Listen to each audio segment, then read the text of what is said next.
નમસ્કાર વિદ્યાર્થી મિત્રો, ચેપ્ટર નંબર 8 કોષ જીવનનો એકમ. હવે અત્યાર સુધી આપણે જોયું કે કોષ વિશેની માહિતી, આદિ કોષ, કેન્દ્રીય, સુકોષ કેન્દ્રીય, કોષ દિવાલ વિશે છેલ્લે આપણે અભ્યાસ કર્યો હતો.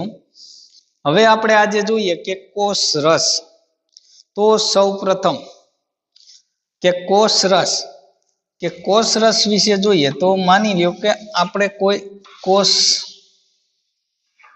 આ આપણો કોષ કેન્દ્ર માની લ્યો કે આ આપણે કોષ રસ પટલ અને એની ફરતે કોષ દિવાલ જો હોય તો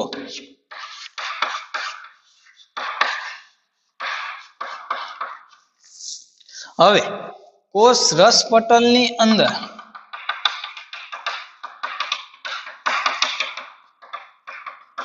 જે ભાગ આવેલો હશે એને આપણે શું કહીએ છીએ તો કે કોષ રસ કહીએ છીએ.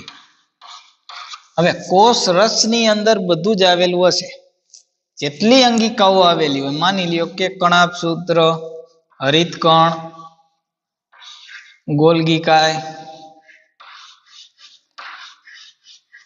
બધી જ સંરચનાઓ ક્યાં આવેલી હશે? કોષ રસ ની અંદર આવેલી હશે. એટલે કે કોષ રસના બે ભાગ પડશે. એક ભાગ કેવો હશે તો કે એક લિક્વિડ જેવો ભાગ અથવા તો જેલી જેવો ભાગ, અને એક ભાગ એવો કે જ્યાં બધી અંગિકાઓ આવેલી હશે. રેડી? તો આ જનરલ સ્ટ્રક્ચર હતું કે કોષ રસનું. હવે કોષ રસની વ્યાખ્યા આપવી હોય તો કેવી રીતે આપવી?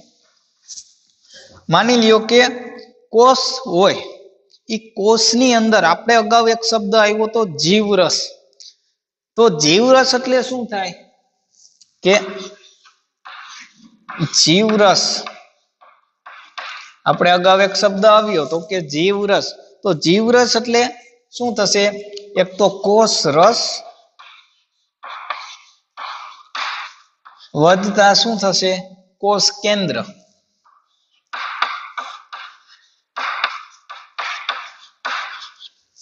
રેડી? એટલે કે કોષ રસ અને કોષ કેન્દ્ર બંને ભાગને શું આપણે કહીએ? જીવરસ. માની લ્યો કે આ આપણું કોષ કેન્દ્ર અને કોષ રસ, તો આ બંને ભાગને શું કહેવાય? જીવરસ કહીએ. હવે તો કોષ રસ એટલે શું થશે કે જીવરસનો એવો ભાગ કે જેમાં કોષ કેન્દ્ર આવેલું નથી. એટલે કોષ રસ બરાબર શું થશે કે જીવરસ માઇનસ કોષ કેન્દ્ર. તો એની વ્યાખ્યા કઈ રીતની થશે તો કે જીવરસનો એવો ભાગ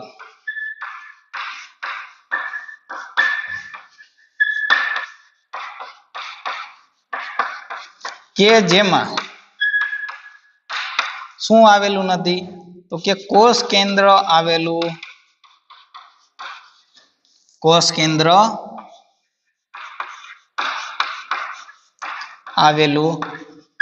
નથી, જેને આપણે શું કહીએ?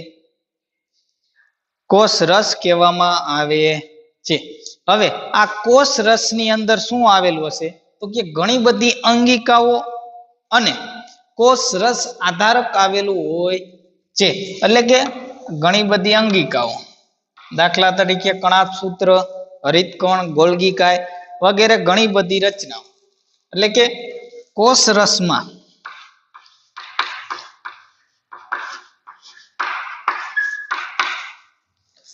બધી જ અંગિકાઓ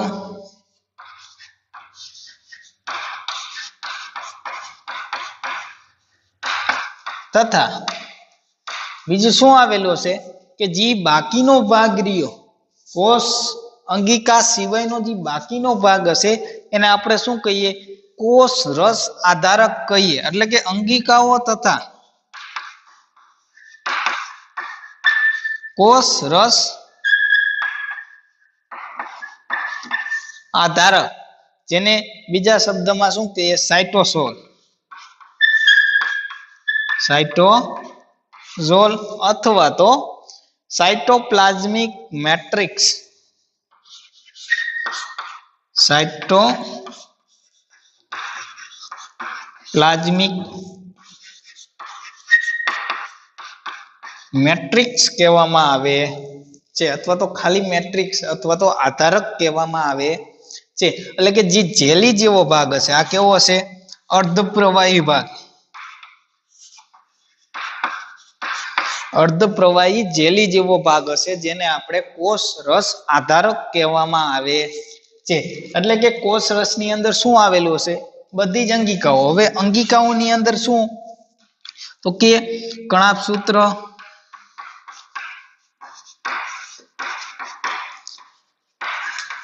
હરિતકણ, ગોલ્ગી કાય, રેડી, પછી લાઇસોસોમ વગેરે ઘણી બધી અંગિકાઓ આવેલી હશે. રેડી. હવે કોષ રસ આધારકની વાત કરીએ આપણે. આ અંગિકાઓ વિશે આપણે ડિટેલમાં જોવાનું, પરંતુ કોષ રસ આધારકની વાત કરીએ તો કોષ રસ આધારકની અંદર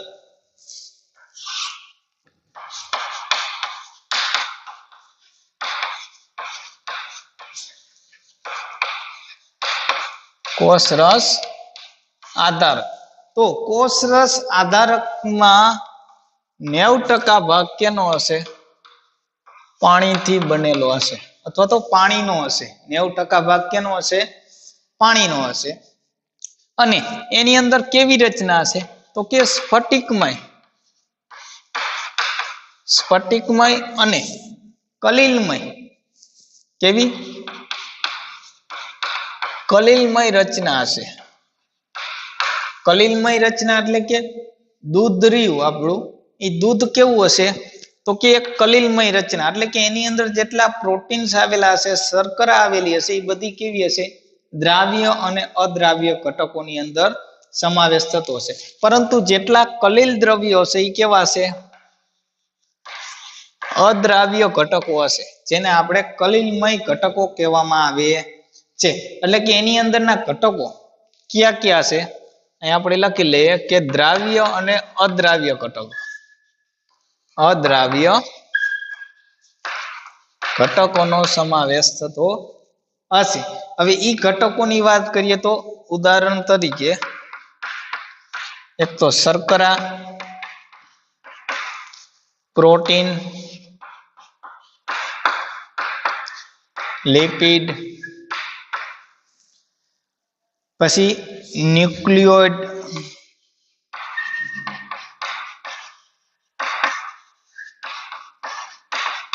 વિટામિન્સ, ઉત્સેચકો,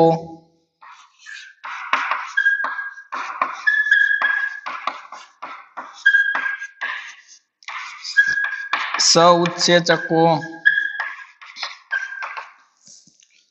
બરાબર, એમિનો એસિડ વગેરે ઘટકો આવેલા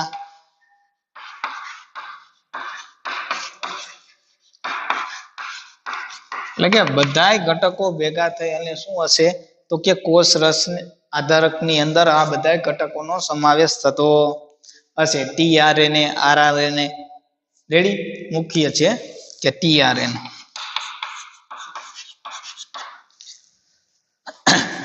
આ બધા જ ઘટકો વિશે આપણે જૈવ સંશ્લેષણ ચેપ્ટરની અંદર ભણવાનું છે, આગળના ચેપ્ટરની અંદર. રેડી, ત્યારે વધુ ડિટેલમાં જોશું. હવે રિપીટ એક વખત જોઈ લઈએ કે કોષ રસ એટલે શું? તો કે જીવરસનો એવો ભાગ કે જેમાં કોષ કેન્દ્ર આવેલું નથી. હવે કોષ કેન્દ્ર આવેલું નથી એટલે એનું સૂત્ર શું થશે? કોષ રસ બરાબર જીવરસ માઇનસ કોષ કેન્દ્ર થશે. હવે કોષ રસની અંદર શું આવેલું હોય?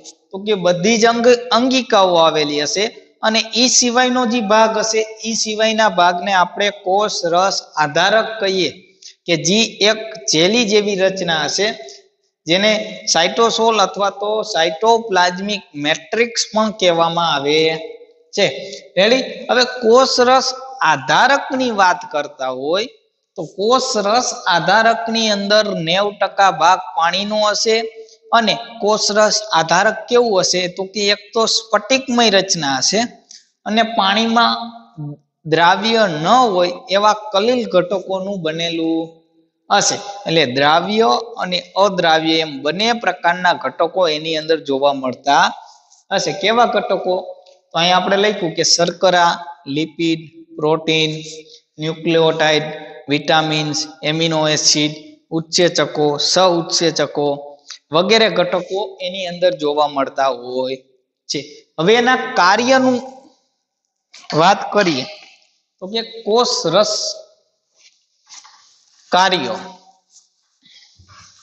એના મુખ્ય કાર્યો કયા કયા?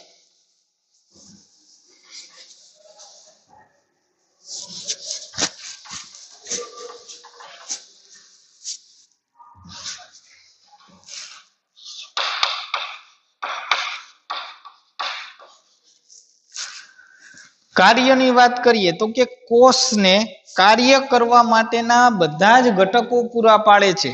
કેમ કે આ બધું જ આપે. કોષ રસની અંદર આ બધા ઘટકોનો સમાવેશ થાય એટલા માટે જે કોષને જરૂરી હશે કે પ્રોટીનનું સંશ્લેષણ કરવું કે ઘટકોનું વહન કરવું, એ બધા જ કાર્યોના ઘટકોનો સામાન પૂરો પાડે, કાચો માલ પૂરો પાડે. તો એટલા માટે આપણે લખી શકીએ કે કોષને કાર્ય કરવા માટે, કોષને કાર્ય કરવા માટે શું બધા જ ઘટકોનો, બધા જ ઘટકો શું કરે છે? પૂરા પાડે.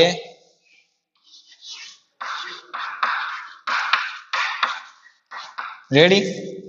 ત્યારબાદ કે દ્રવ્યનું વહન કેના દ્વારા? તો કે અંગિકાઓમાં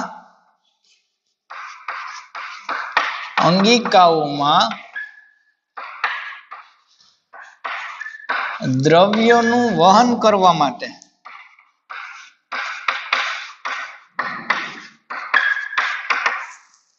હવે કોઈ પણ દ્રવ્ય હોય એનું વહન એક અંગિકામાંથી બીજી અંગિકામાં લઈ જવા માટે કોષ રસની જરૂર પડશે. ત્યારબાદ જૈવ સંશ્લેષણ કરવા માટે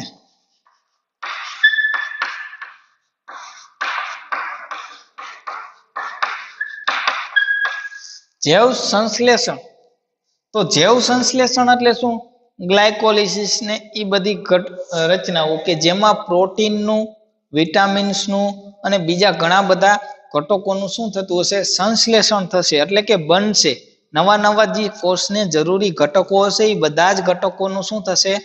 નવું બનવું અથવા તો સંશ્લેષણ થવું. તો એને આપણે જૈવ સંશ્લેષણ કહીએ છીએ. ત્યારબાદ જારક અને અજારક શ્વસનની અંદર, જારક અને અજારક શ્વસનમાં હવે તમે ધોરણ 10 ની અંદર અભ્યાસ કરી ચૂક્યા કે જારક શ્વસન એટલે શું અને અજારક શ્વસન એટલે શું, અને બેયની વ્યાખ્યા. જારક શ્વસનની વ્યાખ્યા શું થશે?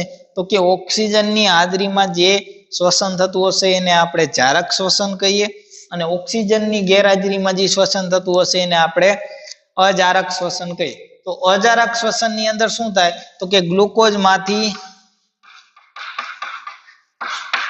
શું બનતું હશે? ઇથેનોલ બનતું હશે અને કાર્બન ડાયોક્સાઇડ છૂટો પડતો હોય. રેડી? જ્યારે જારક શ્વસનની અંદર ગ્લુકોઝમાંથી પાયરુવેટ એસિડ અથવા તો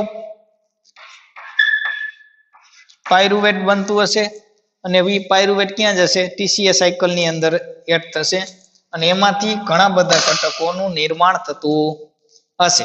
એટલે જારક શ્વસન અને અજારક શ્વસન. હવે જે જારક શ્વસન થાય એને આપણે શું કહીએ?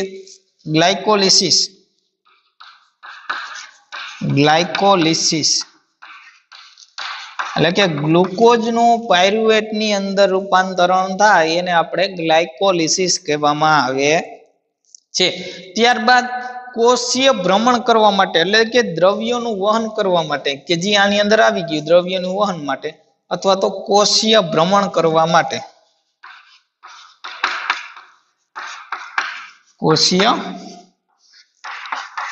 ભ્રમણ કરવા માટે. રેડી? તો આ બધા એના કાર્યો હતા તમે એક વખત લખી લ્યો।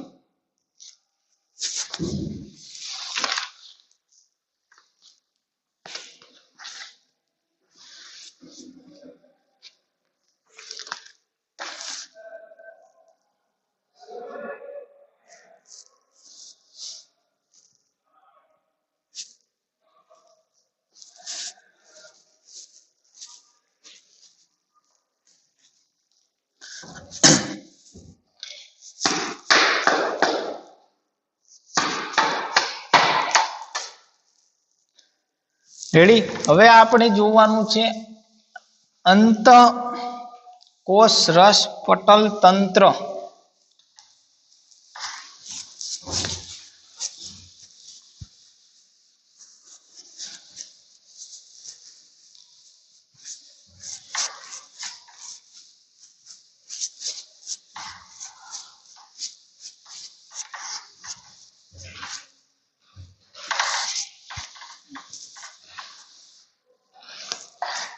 अथवा तो अंतःपटलमय तंत्र।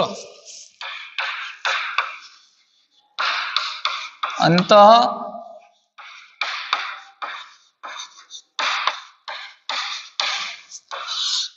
पटलमय तंत्र अथवा तो एंडोमेम्ब्रेन सिस्टम શું કહેવાય?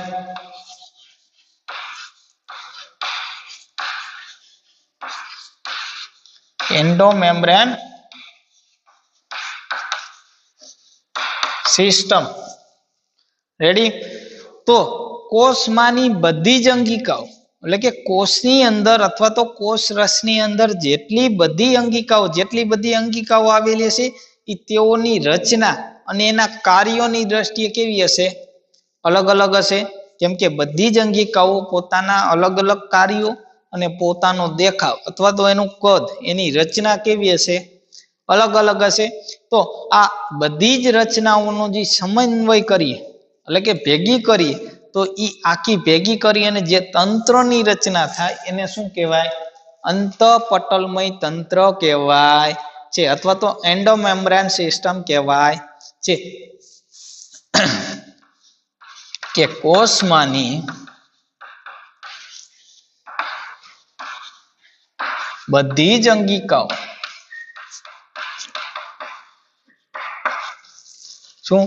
અંગિકાઓ શું કેવી હશે?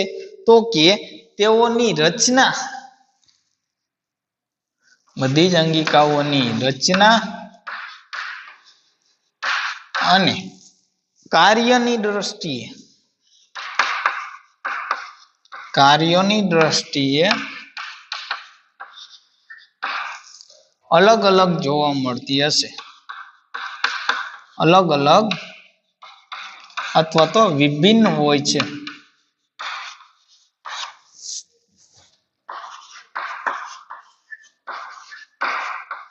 રેડી। તો આ બધી જ રચનાઓના સમન્વયને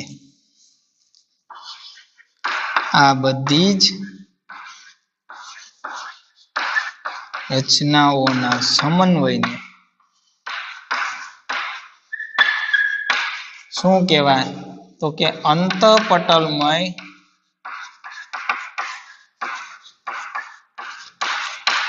તંત્ર કહેવાય। હવે અંતઃપટલમય તંત્ર રહ્યું એની સમાવિષ્ટ રચના કઈ કઈ હશે? તો કે અંતઃપટલમય રચનાની અંદર અંતઃકોષ રસ ઝાડ, ગોલ્ગીકાય, લાઇસોઝોમ અને રસધાનીનો સમાવેશ થાય છે। એટલે કે સમાવિષ્ટ ઘટનાઓ અથવા તો સમાવિષ્ટ રચનાઓ કે આ અંતઃપટલમય તંત્રની અંદર કેટલી રચનાઓનો સમન્વય થાય? તો કે એક તો અંતઃકોષ રસ ઝાડ, અંતઃકોષ રસ ઝાડ અથવા તો એન્ડો રેટિક્યુલમ, ત્યારબાદ લાઇસોઝોમ્સ। રેડી। લાઇસોઝોમ્સ, ગોલ્ગીકાય,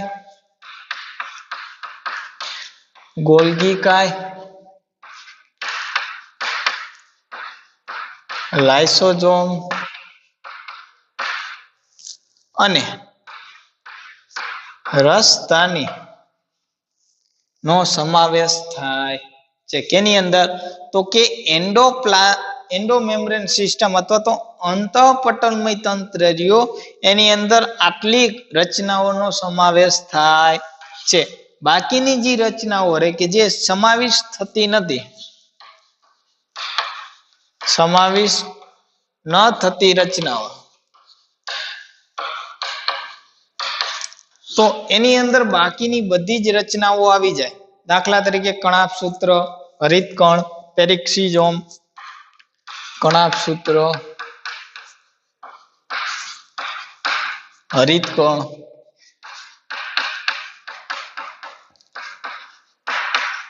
પેરિક્સિઝોમ વગેરે રચનાઓનો સમન્વય થતો નથી રેડી હવે આપણે જોઈએ અંતઃકોષ રસજાળ એટલે કે સમાવિષ્ટ રચનાઓનો પહેલા આપણે અભ્યાસ કરીએ ત્યારબાદ અસમાવિષ્ટ રચનાનો આપણે અભ્યાસ કરીશું રેડી હવે અંતઃકોષ રસજાળ જેને આપણે કહેવાય endoplasmic reticulum ready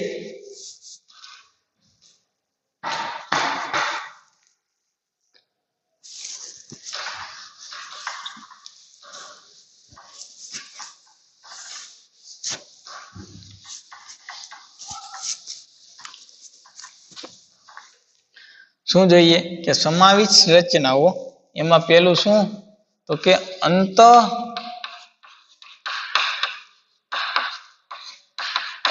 રસજાળ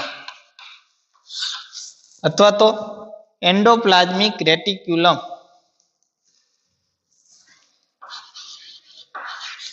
endoplasmic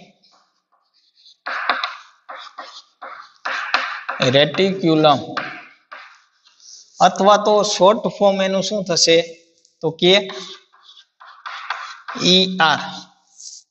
ER લખીએ એટલે શું દર્શાવે કે એન્ડોપ્લાઝમિક રેટિક્યુલમ અથવા તો અંતઃકોષ રસજાળ હવે અંતઃકોષ રસજાળની અભ્યાસ ક્યારે તો કે ઇલેક્ટ્રોન માઇક્રોસ્કોપિક અભ્યાસ પરથી જાણવા મળ્યું કે શું જાણવા મળ્યું કે સુકોષ કેન્દ્રીય કોષની અંદર શું આવેલું હશે કે એના કોષ રસની અંદર એક પથરાયેલી જાળા જેવી રચના હોય એને શું કહેવામાં આવ્યું અંતઃકોષ રસજાળ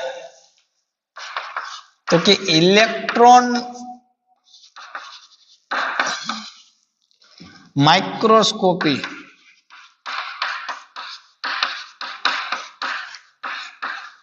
ના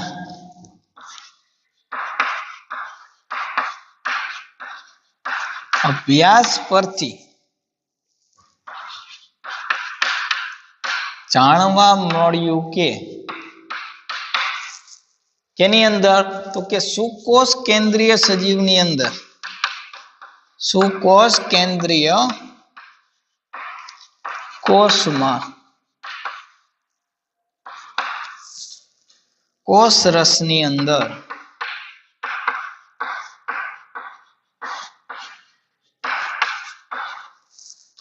જાડા જેવી પથરાયેલી રચના જાડા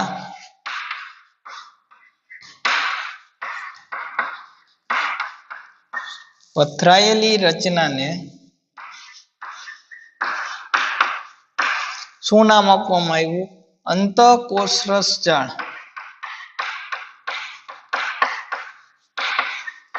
અંતઃકોષ રસજાળ તરીકે ઓળખવામાં આવ્યું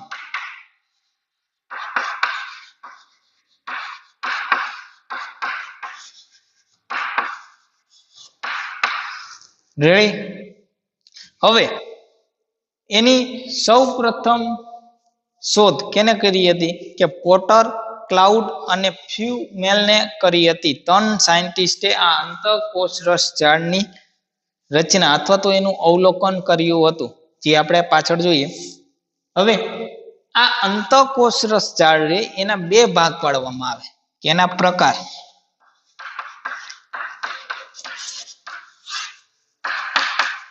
એક પ્રકાર હશે લીસી અંતઃકોષ રસજાળ અને એક હશે ખરબચડી અંતઃકોષ રસજાળ રેડી? લીસી અને ખરબચડી. પેલા જોઈએ ખરબચડી. ખરબચડી અંતઃકોષ રસજાળ, જેને શું કહેવામાં આવે, શોર્ટ ફોર્મ લખું તો આર એટલે કે રફ, ખરબચડી એટલે રફ નો આર, અને અંતઃકોષ રસજાળને આપણે શું આપ્યું, ઈ આર એટલે આરઈઆર, રફ એન્ડોપ્લાઝમિક રેટિક્યુલમ, અને લીસી અંતઃકોષ રસજાળ.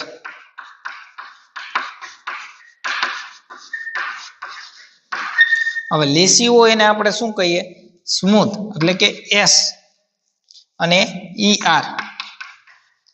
તો આપણે હવે આ શબ્દથી ઓળખશું કે આરઈઆર અને એસઈઆર.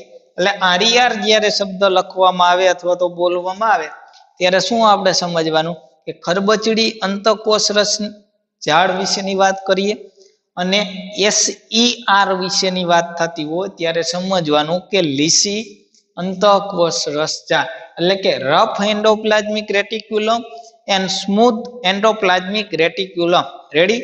આ બે શબ્દ. હવે જે રફ એન્ડોપ્લાઝમિક રેટિક્યુલમ રહ્યું એટલે કે આરઈઆર, કે જેની અંદર રિબોઝોમ્સ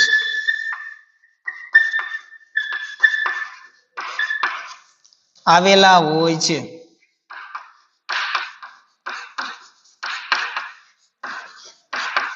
જ્યારે એસઈઆર ની અંદર અથવા તો લીસી અંતઃકોષ રસજાળ ની અંદર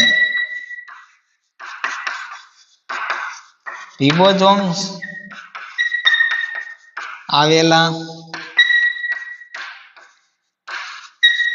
હોતા નથી. એટલે કે એકની અંદર રિબોઝોમ્સ આવેલા હશે અને એકની અંદર રિબોઝોમ્સ આવેલા નહીં હોય. એટલે કે રફ ની અંદર એટલે કે ખરબચડી અંતઃકોષ રસની ઝાડ ઉપર રિબોઝોમ્સ આવેલા હશે, જ્યારે લીસી અંતઃકોષ રસજાળની ઉપર રિબોઝોમ્સ આવેલા હોતા નથી. રેડી? હવે એના ભાગોની વાત કરીએ કે અંતઃકોષ રસજાળના ભાગો તો કે 3 ભાગની અંદર વહેંચાયેલી હોય.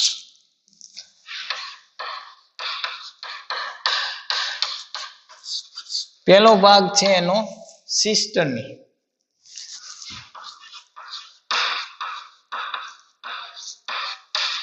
રેડી? બીજો ભાગ છે એનો નલિકા અથવા તો વેસિકલ્સ, અને ત્રીજો ભાગ છે પુટિકા. તો અંતઃકોષ રસજાળને 3 ભાગમાં વહેંચી શકાય. તો એની આપણે આકૃતિ દ્વારા સમજીએ કે સિસ્ટર્ની ભાગ કયો. માની લ્યો કે આ આપણું કોષ કેન્દ્ર. શું છે? કોષ કેન્દ્ર.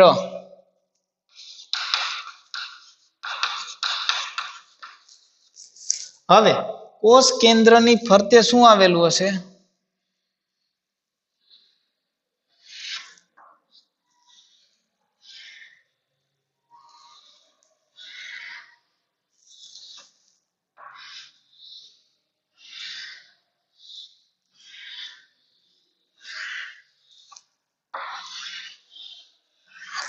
આવી ઝાડા જેવી રચના આવેલી હોય એને શું કહેવાય? અંતઃકોષ રસજાળ. આ આખી શું છે? અંતઃકોષ રસજાળ છે. હવે એમાં કયા ભાગે સિસ્ટર્ની આવેલી હોય, કયા ભાગ ઉપર નલિકા આવેલી હોય તેની વાત કરીએ તો સૌ પ્રથમ જે આ ભાગ રહે નળાકાર નળી જેવી રચના હોય એને શું કહેવાય? સિસ્ટર્ની. રેડી? ત્યારબાદ શું આવશે તો કે નલિકા. તો નલિકા ક્યાં આવેલી હશે? આ નલિકા. રેડી?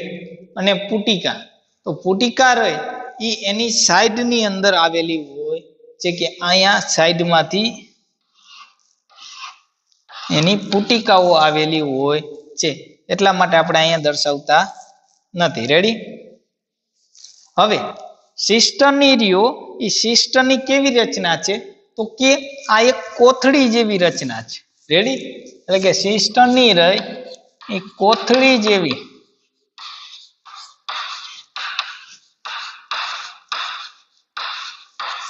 અને કેવી રચના છે લાંબી હવે એની ઉપર શું આવેલા હશે રિબોઝોમ્સ આવેલા હશે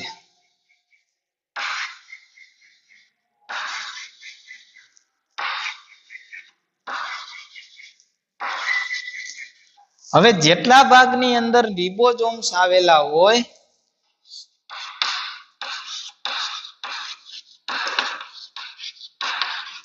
ઈ ભાગને આપણે શું કહીશું રફ એન્ડોપ્લાઝમિક રેટિક્યુલમ અથવા તો ખરબચડીક અંતઃકોષરસ જાળ એટલે આટલા ભાગને શું કહેવાય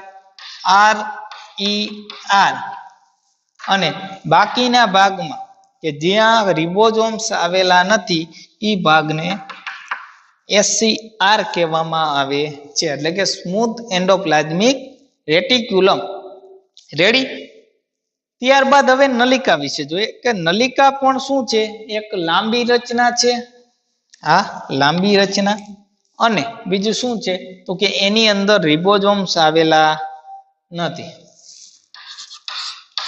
લાંબી અને રિબોઝોમ્સ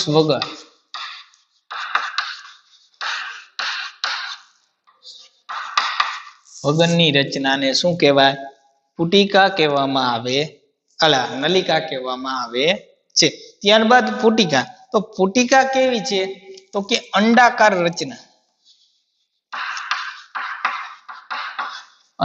રચના છે તથા નલિકા અને સિસ્ટનીમાંથી બને છે હવે આ નલિકા અને આ સિસ્ટની એ બંનેમાંથી શું બનતું હશે પુટિકા બનતી હશે એટલે સિસ્ટનની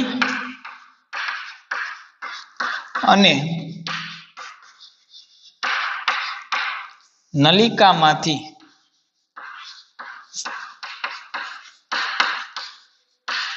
શું બનતું હશે તો કે પુટિકાનું નિર્માણ થતું હશે પુટિકાનું નિર્માણ થતું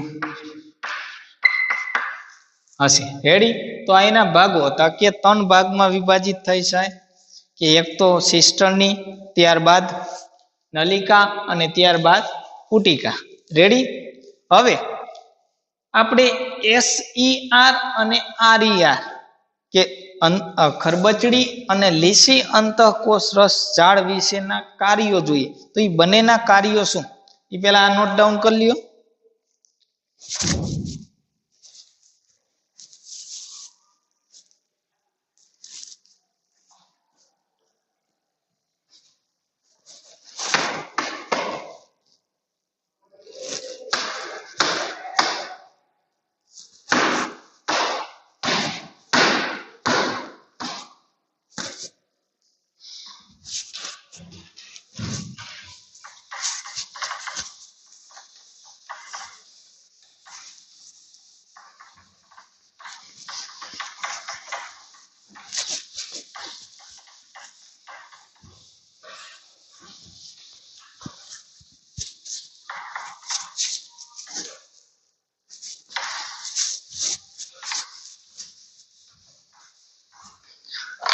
SCR કે સૌ પ્રથમ આપણે જોઈએ SCR ના કાર્યો કે લીસી અંતઃકોષરસ જાળના કાર્યો શું શું તો કે લિપિડ અને સ્ટીરોઇડનું સંશ્લેષણ કરવું લિપિડ અને સ્ટીરોઇડનું સંશ્લેષણ કરવું ત્યારબાદ ઔષધિઓનું ડીઓક્સિફિકેશન કરવું ઔષધિઓનું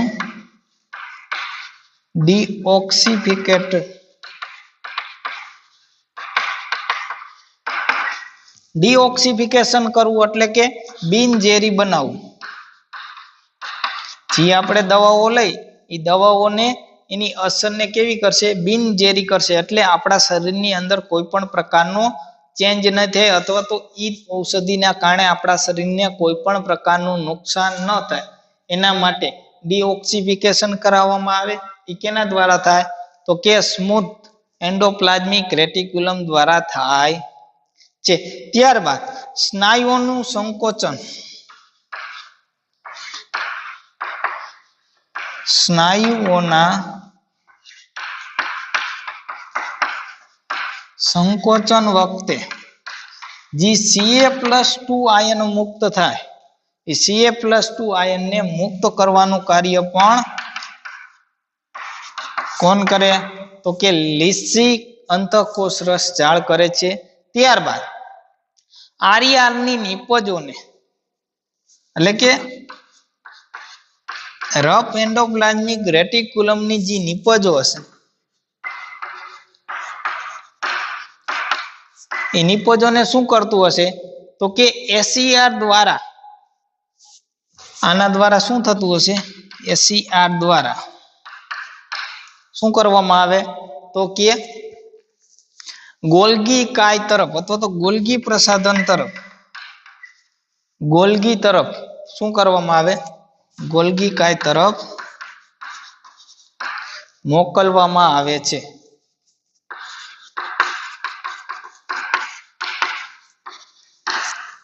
રેડી? હવે ત્યારબાદ હવે જોવાનું છે આરઈઆર ના કાર્યો. આરઈઆર ના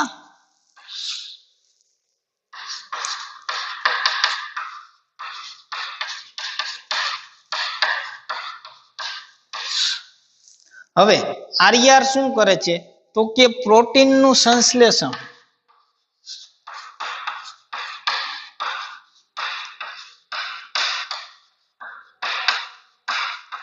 એટલે કે નવા નવા પ્રોટીનની જે રિક્વાયરમેન્ટ હશે શરીરની અંદર અથવા તો કોષની અંદર, એ પ્રોટીનનું નિર્માણ કોણ કરતું હશે? તો કે રફ એન્ડોપ્લાઝમિક રેટિક્યુલમ કરતું હશે. અને તે બીજું શું કરે? તો કે એસીઆર નું નિર્માણ કરે. કેમ કે સૌ પ્રથમ શું બનશે? માની લો કે આપણો કોષ કેન્દ્ર, અને કોષ કેન્દ્રની ફરતે શું આવેલું હશે? તો કે આપણી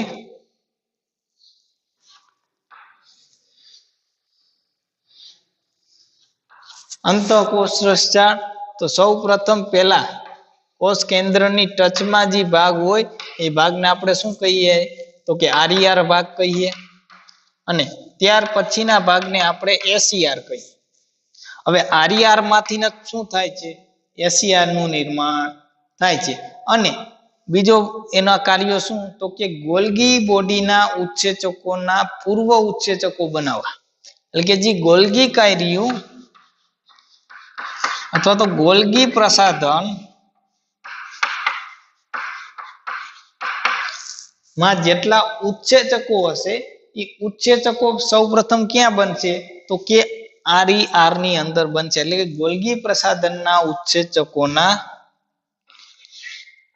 પૂર્વ ઉત્સેચકો, ગોલ્ગી પ્રસાધનના ઉત્સેચકોના પૂર્વ ઉત્સેચકોની બનાવટ.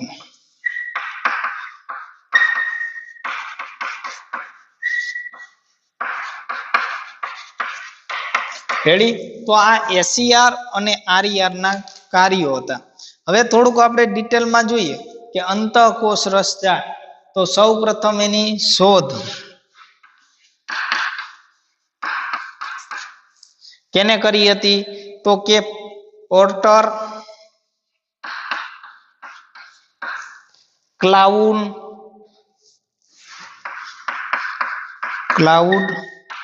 અને ત્રીજા સાયન્ટિસ્ટ હતા એ ફ્યુલમે.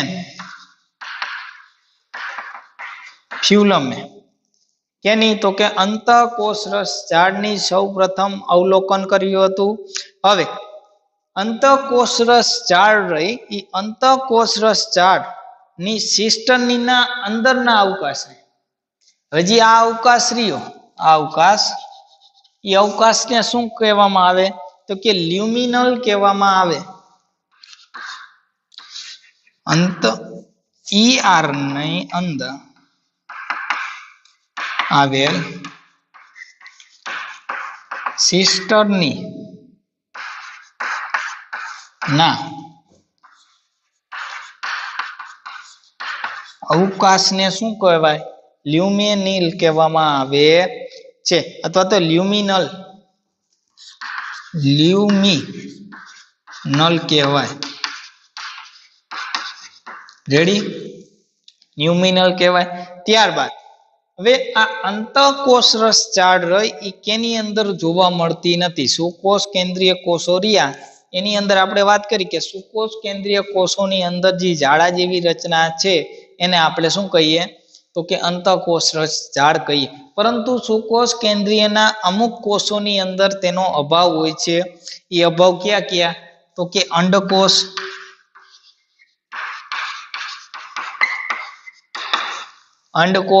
તથા ભ્રૂણીય કોષો,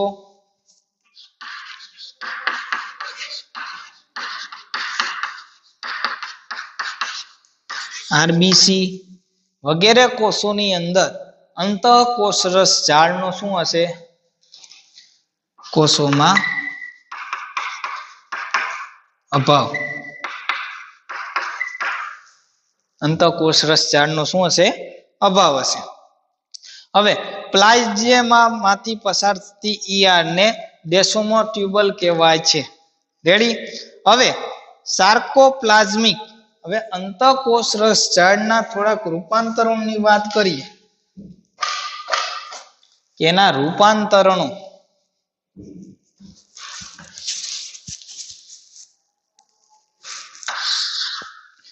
ER ના રૂપાંતરણ. તો પેલો રૂપાંતરણ જે રહ્યો એ શું હશે? તો કે સ્નાયુ રસ ઝાડ.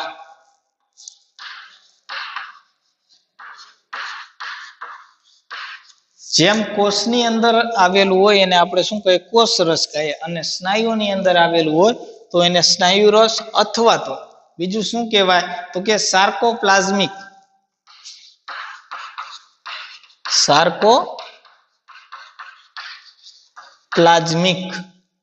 રેટિક્યુલમ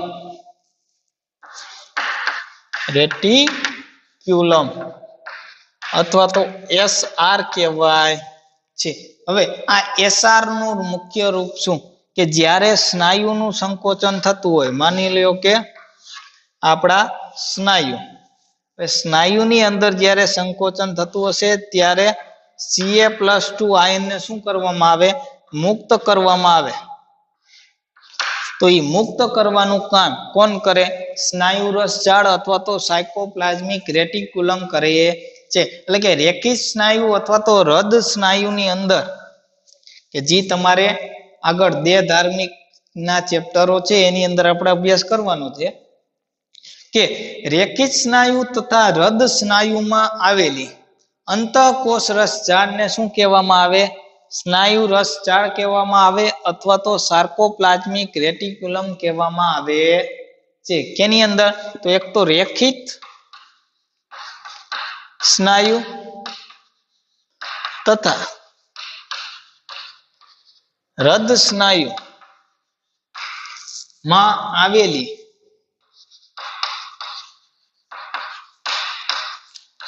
ER અથવા તો અંતઃકોષરસ ઝાડને શું કહેવાય? તો કે SR કહેવાય, અથવા તો સાયકોપ્લાઝમિક રેટિક્યુલમ કહેવામાં આવે છે. ત્યારબાદ આર્ગોસ્ટોપ્લાઝમ બીજો એનો પ્રકાર પડે.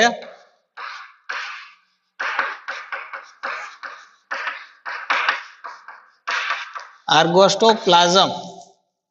હવે આર્ગોસ્ટોપ્લાઝમ રહ્યું જ્યારે અંતઃકોષરસ ઝાડની નાની સમાંતર સિસ્ટની પર રિબોઝોમ્સ એકત્રિત થાય, એટલે કે સિસ્ટની પર જ્યારે રિબોઝોમ્સ એકઠા થતા હશે ત્યારે તેને શું કહેવાય? આર્ગોસ્ટોપ્લાઝમ કહેવાય છે. એટલે કે સિસ્ટની પર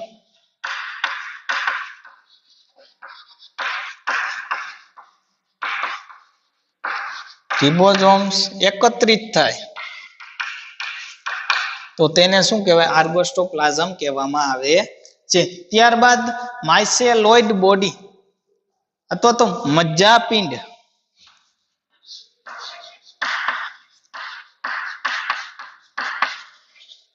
માઇસેલોઇડ બોડી અથવા તો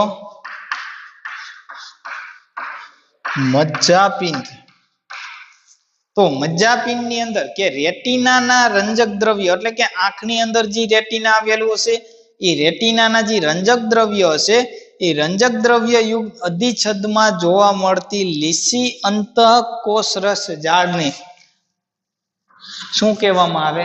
માઇસેલોઇડ બોડી કહેવામાં આવે છે. અને તે કેવી હશે? પ્રકાશ સંવેદી હશે. સૌપ્રથમ ક્યાં આવેલી હશે? તો કે રેટિનામાં.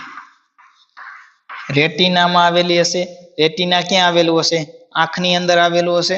અને કેવું હશે? તો કે રેટિનાના રંજક દ્રવ્યયુક્ત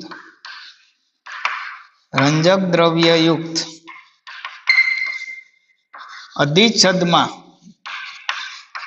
શું આવેલું હશે? તો કે એક નાની અને લીસી, કેવી લીસી એટલે કે સ્મૂથ અંતઃકોષરસ જાળ, સ્મૂથ એન્ડોપ્લાઝમિક રેટિક્યુલમ આવેલી હોય. અને તે કેવી હશે? તે પ્રકાશ સંવેદી